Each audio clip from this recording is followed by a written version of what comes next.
Hey Val, how can we help people talk to children about the LGBTQIA2 plus community? Hey Nova, we could connect folks to resources to help them have the proper knowledge. It is important because it helps for an understanding of the self and empathy of others. As Lindsay Ammer states, children also start internalizing an understanding of their gender around 4 years old. There are books by Lindsay Ammer for kids and adults. Rainbow Parenting is a guide on raising queer kids and allies. And the book Hooray, She, He, Ze, and They explain pronouns to kiddos. There are also textbooks to check out, such as Trans Youth Stories, an intergenerational dialogue after the trans tipping point. It is an edited collection of stories. There's also kids' books, such as Growing Up Trans in Our Own Words. While there's so much information out there, some folks think, why should we teach kids about this stuff?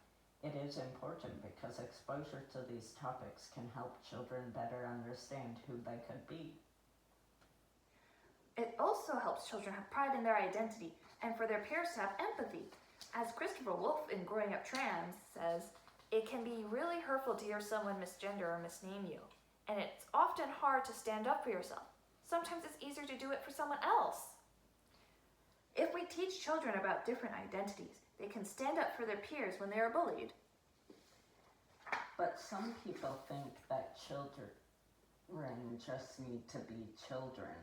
But LGBTQ plus kids are kids too. Children also have LGBTQIA2 plus parents as well. By including all children and their families, we can make a better future. So how does someone develop a curriculum to explain this? Lindsay Ammer says starting with smaller definitions. For instance, to explain pronouns, starting with they/them can be a great way to introduce someone to the concept. We can use inclusive terms in the classroom, such as friends, everyone, and y'all. And when someone first changes their pronouns, it might take a bit to get used to it. Do not get discouraged if you make mistakes. In Growing Up Trans, Christopher Wolfe says, practicing pronouns. Everyone makes mistakes when they're learning new pronouns, and especially when they're learning how to use they, them for the first time. It can take time, just like when someone changes their name after getting married or divorced. It takes time. When someone reminds you that you've used the wrong name or pronoun, they are not saying you're a bad person or that you don't care about trans people. You definitely shouldn't beat up yourself about it. Just gracefully apologize and use the correct name or pronoun and move on. But what if I'm mad at someone? It is important to call someone by their preferred name and pronouns, even when you're having a disagreement or you don't like them. It is not okay, however, to call someone purposely by the wrong name or pronouns because you're mad at them. Then you can introduce bigger concepts such as transgender and non-binary. We can also include the concepts of consent, respect, and body positivity. As Asa O'Connor-Jackal said in Trans Youth Stories, that's how it feels sometimes. Somebody spun my cubes and I'm all mixed up. It is important to teach kids these topics so that children can understand themselves and their peers better. It's also important for someone's well-being because in Growing Up Trans, Luna says when I came across non-binary, it felt like something clicked inside me, and I finally understood why I'd felt so out of place for so long.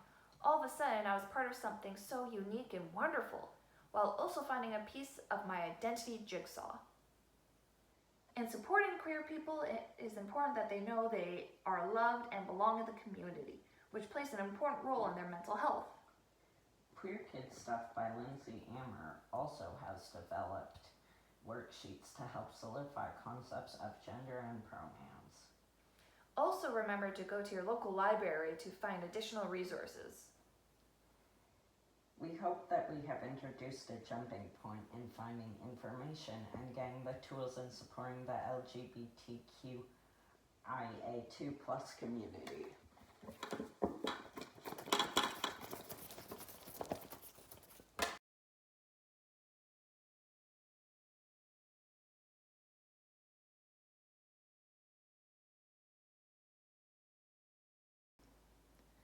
I think most of the challenges will mostly be if there's like policy changes or the parents being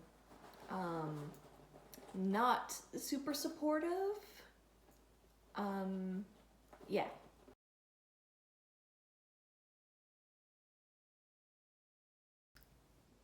Yeah, I grew up with two moms. And so we went to Pride every year. I've been to Pride since I was a baby. For like Mother's Day and Father's Day, I was made to make only one Mother's Day craft. I was never allowed to make two. So my parents just always let me have them combine the card for both of them. And then I was made to make a Father's Day craft, but I don't have a dad, so I just always sent it off to my grandpa, who lives in London. And I think in my practice I want to make it so that kids can make cards or craft or whatever it is for anyone they want. Like, they could make it for a parent or guardian, they could make it for their sibling, they could make it for anyone, a friend maybe, whoever they want, because it didn't feel good being forced to make a Father's Day craft when I didn't have a dad. And it was like very stereotypical male type things. Like, we had to put like construction stuff, and like there was like it's hard to explain. I think I understand what you mean, though. Yeah. Mm-hmm. Whereas like the Mother Day craft was like flowers and tea and stuff like that. And I mean, one of my moms is good at building things, but she preferred flowers and stuff. So why can't I just make a Father's Day card for my mom, but it be with stuff she likes on it instead? Mm-hmm.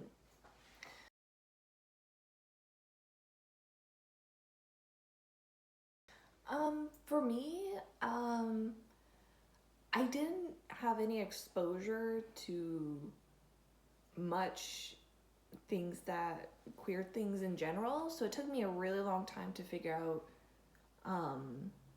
who I was. So I think it's really important to be able to explain these things to kids so that at least they have the knowledge to like being able to relate and understand aspects of themselves. It also took me a really long time to accept who I was because I didn't know, and there is a lot of people who don't agree with being queer or whatever. Yeah.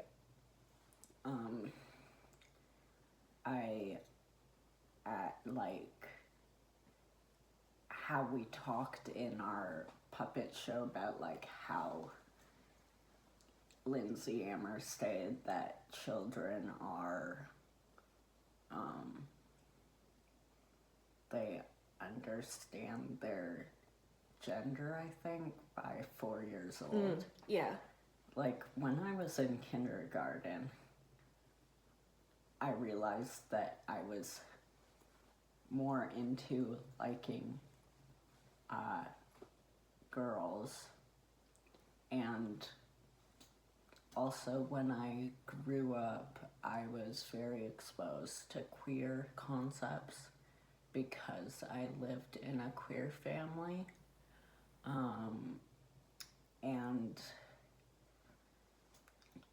But when I was really first exposed to like gender neutral and stuff like that was at a summer camp when I was 10, because one of my friends I made there is non-binary, so I found out that concept.